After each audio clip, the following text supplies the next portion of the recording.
ക്നാനായക്കാരും യാക്കോബായക്കാരും ഓർത്തഡോക്സുകാരും എല്ലാം ചെയ്യുന്നത് ഇരുട്ടുകൊണ്ട് ഓട്ടയടയ്ക്കാണ്. നിങ്ങൾ ചെയ്യുന്നത് അക്ഷന്തവ്യമായ അപരാധമാണ്. അത് സഭയോടും ചരിത്രത്തോടും ഭാവി തലമുറയോടും ചെയ്യുന്ന പാപമാണ്. നിങ്ങൾക്ക് ഈ സത്യവിശ്വാസം പകർന്നു കിട്ടിയതുപോലെ, ഈ ആരാധനയുടെ മാധുര്യം പകർന്നു കിട്ടിയതുപോലെ, ഈ ആരാധനയുടെ മാധുര്യവും ഈ സത്യവിശ്വാസവും സ്വീകരിക്കുവാനും നുകരുവാനും അതിൽ അഭിരമിക്കുവാനും അതിൽ വളരുവാനും ഉള്ള അവകാശം വരും തലമുറകൾക്കുമുണ്ട്. അത് നിങ്ങൾ നിഷേധിക്കരുത്. പലപ്പോഴും പരിസ്ഥിതി മലിനീകരണത്തെക്കുറിച്ച് പറയുമ്പോൾ, അനിയന്ത്രിതമായ ഖനനങ്ങളെ കുറിച്ച് പറയുമ്പോൾ, മണൽ വാരലിനെ കുറിച്ച് പറയുമ്പോൾ, വായു മലിനീകരണത്തെ കുറിച്ചൊക്കെ പറയുമ്പോൾ പലരും ഉപയോഗിക്കുന്ന ഒന്നാണ് ഭാവി തലമുറയ്ക്കും കൂടെ അവകാശപ്പെട്ടതാണ് ഈ പരിസ്ഥിതിയെ നിങ്ങൾ നശിപ്പിക്കരുത്. അപ്പോൾ ഭാവി തലമുറയ്ക്ക് കൂടെ അവകാശപ്പെട്ട ഒന്നിനെ നിങ്ങൾ എന്ത് ചെയ്യാണ്? കശാപ്പ് ചെയ്യുകയാണ്. ഇന്നത്തെ യാക്കോബായ ഓർത്തഡോക്സ് വിഭാഗത്തിലെ മെത്രാന്മാരുടെ അധികാര ദുരമൂത്ത്, അല്ലെങ്കിൽ അവരുടെ സ്ഥാനം സംരക്ഷിക്കുവാൻ വേണ്ടി, കുപ്പായങ്ങൾ സംരക്ഷിക്കാൻ വേണ്ടി എന്തുകൊണ്ട് നിങ്ങൾക്ക് താന്നുകൂടാ? ഞാനിത് ഉപേക്ഷിക്കുവാൻ തയ്യാറാണ്. എന്തുകൊണ്ട് പരിശുദ്ധ ബസേലിയസ് മാർത്തോമാ മാത്യൂസ് തൃതീയൻ ബാവയ്ക്ക് പറഞ്ഞുകൂടാ? എനിക്ക് സഭയാണ് വലുത്, ഞാൻ എന്റെ സ്ഥാനത്തെ ഉപേക്ഷിക്കാൻ തയ്യാറാണ്.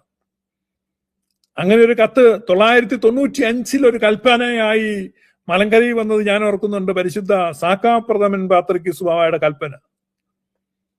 അന്ന് പള്ളിയിൽ മെഴുകുതിരി കത്തിച്ച് പിടിച്ച് പാത്രിക്കീസ് ബാവയുടെ കൽപ്പന വായിക്കുന്നത് നേരിട്ട് ഞാൻ കേട്ടതാണ്. അന്ന് അദ്ദേഹം പറഞ്ഞു, ഞാൻ ദൂരത്ത് മരുഭൂമിയിൽ വേണേ പോയി പാർക്കാം, എല്ലാം ഉപേക്ഷിക്കാം. 1995 ഞാൻ നേരിട്ട് കേട്ട കൽപ്പന. അതുകൊണ്ട് ആരും അങ്ങനെ അല്ലെന്ന് പറയണ്ട. ആ കൽപ്പന 995 പള്ളിയിൽ വായിക്കുന്ന ഞാൻ നേരിട്ട് കേട്ടാണ്. ഞാൻ എല്ലാം ഉപേക്ഷിക്കാൻ തയ്യാറാണ്, നിങ്ങൾ ഒന്നാകൂ.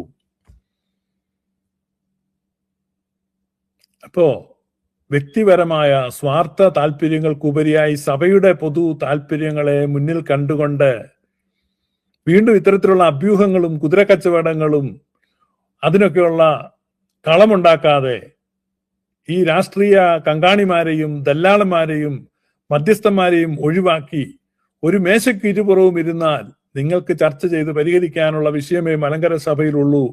എന്താണ് മലങ്കര സഭയുടെ പ്രശ്നം? പാത്രിക്കീസ് ബാവയെ ഒഴിവാക്കുക എന്നുള്ളത് ഇമ്പോസിബിൾ ആണ്. പരിശുദ്ധ അന്ത്യോക്യ സിംഹാസനത്തെ വിസ്മരിക്കുക എന്നുള്ളത് ഇമ്പോസിബിൾ ആണ്. അത് ഇന്ത്യൻ ഓർത്തഡോക്സ് വിഭാഗത്തിന് നിലനിൽപ്പില്ല. ഞാൻ ചലഞ്ച് ചെയ്യുകയാണ്. നിങ്ങൾക്ക് ധൈര്യമുണ്ടോ പാത്രിക്കീസ് ബാവയുടെ പേര് നിങ്ങളുടെ ഭരണഘടനയിൽ നിന്ന് മാറ്റാൻ, നിങ്ങളുടെ തുബ്ദയിൽ നിന്ന് മാറ്റാൻ? നിങ്ങൾ ആ സെക്കൻഡിൽ ഇല്ലാതെയായിപ്പോ. പാത്രിക്കീസ് ബാവ എന്ന ആ നാമത്തിൽ, അല്ലെങ്കിൽ പരിശുദ്ധ അന്ത്യോക്യ സിംഹാസനം എന്ന നാമത്തിൽ, ആ നാമധേയത്തിൽ, അതിന്റെ അടിസ്ഥാനത്തിലാണ് ഈ സഭ നിൽക്കുന്നത്. അങ്ങനെയാണ് കോടതിയിലെ വാദങ്ങൾ മുഴുവൻ, അങ്ങനെയാണ് ഈ സഭ നിലനിൽക്കുന്നതാണ് എല്ലായിടത്തും അവതരിപ്പിച്ചിട്ടുള്ളത്. യാഥാർത്ഥ്യവും അതാണ്. അതിനപ്പുറത്ത് മാർത്തോമാസ്ലീഹ വന്നു, സഭ അതൊക്കെ ഒരു കെട്ടുകഥ എന്നുള്ളതേ ഉള്ളൂ, അതൊക്കെ ഒരു കിഴവിക്കഥ എന്നുള്ളതേ ഉള്ളൂ. അതൊക്കെ പിന്നീട് മലങ്കര കഥ എന്ന പേരിൽ തമാശക്കോളത്തിൽ എഴുതാമെന്നേ ഉള്ളൂ. സുറിയാനി സഭയുടെ ഭാഗമാണ്. പരിശുദ്ധ പാത്രിക്കീസ് ബാവയാണ് പ്രധാന മേലധ്യക്ഷൻ. ഈ വസ്തുതകളെ അംഗീകരിച്ചുകൊണ്ട് മാത്രമേ സഭയ്ക്ക് നിലനിൽക്കാൻ പറ്റുള്ളൂ, ഇന്ത്യൻ ഓർത്തഡോക്സ് വിഭാഗത്തിന് നിലനിൽക്കാൻ പറ്റുള്ളൂ. എന്നിരിക്കെ എന്തിന് ആ പരിശുദ്ധ സിംഹാസനത്തെ അവഹേളിച്ചുകൊണ്ട് ലക്ഷക്കണക്കിന് യാക്കോബായക്കാരുടെ ഹൃദയങ്ങളിൽ മുറിവുകൾ ഉണ്ടാക്കി, വ്രണിത ഹൃദയരാക്കി അവരെ അകറ്റിക്കളഞ്ഞു? ഈ 2017 കോടതി വിധി വന്നപ്പോൾ നിങ്ങൾക്ക് സുവർണാവസരം ഉണ്ടായിരുന്നു. പരിശുദ്ധ ബാവ പാത്രിക്കീസ് ബാവ നമ്മുടെ അധ്യക്ഷൻ തന്നെയാണ്. പരിശുദ്ധ അന്ത്യോക്യ സിംഹാസനത്തിൽ നിന്നാണ് നമ്മുടെ പൗരോഹിത്യത്തിന് നൽവരം വന്നിട്ടുള്ളത്. നമുക്ക് ഇതിനെ വിസ്മരിക്കാൻ, നമുക്ക് ഒന്നാകാം എന്നൊരു ആഹ്വാനം എന്ന് പൗരസ്ത്രീയ ബാവ കൊടുത്തിരുന്നെങ്കിൽ മലങ്കര സഭ അന്നേ ഒന്നായനെ. അന്ന് പുറകിലിരുന്നിട്ട് ഈ സഭയിൽ ഭിന്നതയുടെ വിത്ത് വിതച്ചുകൊണ്ട് ഭിന്നിപ്പിച്ച് നിർത്തിയെങ്കിലേ തനിക്ക് സ്ഥാനം കിട്ടുള്ളൂ എന്ന് കരുതിക്കൊണ്ട് കൗശലക്കാരനായ ഒരു കുറുക്കനെ പോലെ പ്രവർത്തിച്ച ആളാണ് സേവോറിയസ് തിരുമേനി. അങ്ങനെയാണ് ഇന്ന് സംഭവം ഉണ്ടായത്. പക്ഷേ ഏതായാലും കാലം ഇത്രയുമായി, ഇനിയും യാഥാർത്ഥ്യം തിരിച്ചറിയുക. ഇനിയും നേരം വെളുക്കാത്തവർ ഇന്ത്യൻ ഓർത്തഡോക്സ് വിഭാഗക്കാർ പറ, നിങ്ങൾ നിർത്തൂ ഇത്. ആ നാമമില്ലെങ്കിൽ, ആ സ്ഥാനമില്ലെങ്കിൽ, ആ സിംഹാസനമില്ലെങ്കിൽ പിന്നെ അവകാശങ്ങൾ എങ്ങനെ, അധികാരങ്ങൾ എങ്ങനെ, ഭരണം എങ്ങനെ? ഭരണം മലങ്കര സഭയുടെ ഭരണം മലങ്കര സഭയിൽ തന്നെ നിശ്ചിതമാണ്. അത്തരത്തിലുള്ള തർക്കങ്ങൾ ഒഴിവാക്കിക്കൊണ്ട് ഈ നാണം കെട്ട തർക്കം, വീണ്ടും വിഴുപ്പലക്ക, പരസ്യമായിട്ടുള്ള വിഴുപ്പലക്കൽ, പല്ലട കുത്തി മണപ്പിക്കൽ, ഇതൊക്കെ അവസാനിപ്പിക്കേണ്ടതാണ്. തികച്ചും അവസാനിപ്പിക്കേണ്ടതാണ്. ഇനിയും പണ്ടത്തേതുപോലെ യാക്കോബായക്കാരുടെ പള്ളി പോലീസുകാർ പിടിച്ചു തരും എന്ന് മനപ്പായസമുണ്ട് കഞ്ഞിക്കുഴിയിൽ ആരെങ്കിലും കഴിയുന്നുണ്ടെങ്കിൽ അത് കിട്ടത്തുമില്ല. അതുകൊണ്ട് അത്തരത്തിലുള്ള മോഹങ്ങളും വ്യാമോഹങ്ങളും ദുർമോഹങ്ങളും എല്ലാം അവസാനിപ്പിച്ച് യാഥാർത്ഥ്യത്തിലേക്ക് മിഴി തുറക്കുക. പാത്രികീസ് ബാവയ്ക്ക് യാക്കോബക്കാർ പ്രത്യേകിച്ച് ഒന്നും കൊടുക്കുന്നില്ല. ആ തുബ്ദേനിൽ ആ പേര് ഓർക്കുന്നതേ ഉള്ളൂ. അല്ലാതെ ഈ പറഞ്ഞ പോലെ കോടിക്കണക്കിന് രൂപയൊന്നും റീഷീസ എന്നത് കടലാസിലേ ഉള്ളൂ. അല്ലാതെ ഓരോ വർഷം ഇവിടുന്ന് പാത്രികീസ് ബാവ കോടികളൊന്നും കൊണ്ടുപോകുന്നില്ല. അതുകൊണ്ട് നിങ്ങളുടെ നിലനിൽപ്പിന് വേണ്ടി ആ സിംഹാസനത്തിൽ നിന്നാണ് നിങ്ങളും അത് ഭരണഘടനയിലും തുബ്ദേനിലും പ്രാർത്ഥനകളിലുടനീളവും കുദാശകളിലും ശുശ്രൂഷകളിലുമൊക്കെ ഗീതങ്ങളുടെ രൂപത്തിലുമൊക്കെ നിങ്ങൾ നിരന്തരമായിട്ട് മനസ്സില്ലാതെ ഏറ്റുപറയുന്ന ആ മഹാസത്യത്തെ മനസ്സോടെ ഏറ്റുപറയാൻ തയ്യാറായാൽ മലങ്കര സഭയിലെ പ്രശ്നം തീർന്നു. ഞാൻ വീണ്ടും പറയാം, ഇന്ത്യൻ ഓർത്തഡോക്സ് വിഭാഗം മനസ്സുകൂടാതെ ഏറ്റുപറയുന്ന സത്യങ്ങൾ മനസ്സോടെ ഏറ്റുപറയാൻ തുടങ്ങിയാൽ പ്രശ്നങ്ങൾ അവസാനിച്ചു. യാക്കോബായക്കാർ നിങ്ങളെ ഹൃദയത്തിലേറ്റും, നിങ്ങളുമായിട്ട് ഹൃദയപൂർവ്വം സർവാത്മന ഒന്നാകും. പിന്നീടുള്ളത് മെത്രാന്മാരെ എന്ത് ചെയ്യണം, എവിടെ ഭരിക്കണം, അത് നിങ്ങൾ പറഞ്ഞു തീർക്കുക. ഏതായാലും നിങ്ങൾക്ക് കുടുംബങ്ങളൊന്നുമില്ല, സ്വതന്ത്രരാണ്. കൂടുതൽ ആളുകളും രോഗികളും വൃദ്ധരുമാണ്. ഇരുന്നിടത്തോളം കാലം ഇനി ഇരിക്കില്ല. എന്തിനാണ് ഈ ഉത്കണ്ഠ? ഇപ്പോഴും ആവേശമാണ്, വാശിയാണ്. അതൊക്കെ പണ്ടത്തെ കാലമാണ്.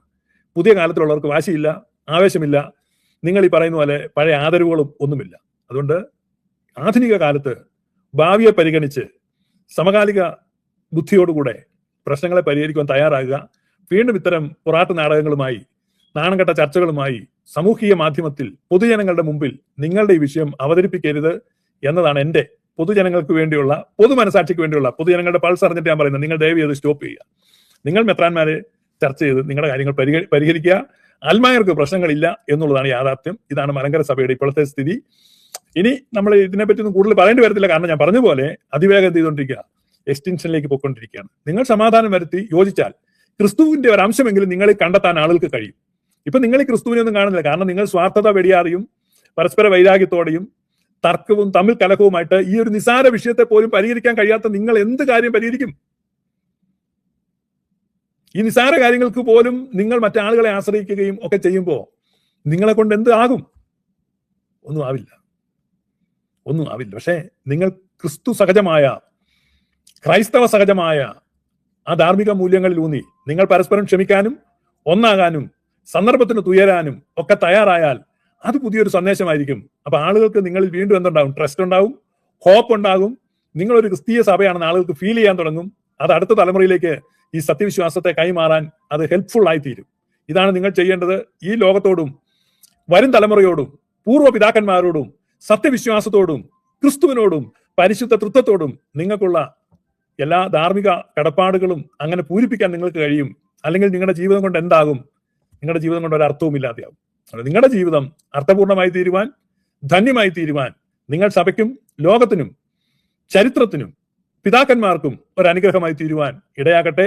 അതിന് ദൈവം തമ്പുരാൻ നിങ്ങളെ സഹായിക്കുകയും ഈ നോയമ്പ് കാലത്ത് നിങ്ങളുടെ ബുദ്ധിയെ പ്രകാശിപ്പിക്കുകയും ചെയ്യാൻ ഇടയാകട്ടെ എന്ന് ഞാൻ പ്രാർത്ഥിക്കുന്നു. ദൈവമാതാവ് പരിശുദ്ധ കന്യകാമറിയത്തിന്റെയും എല്ലാ ശുദ്ധിമാന്മാരുടെയും ശുദ്ധിമതികളുടെയും പ്രാർത്ഥന നമുക്ക് കാവലും കോട്ടയും സഹായകവുമായിരിക്കട്ടെ. May God bless you. Thank you for listening.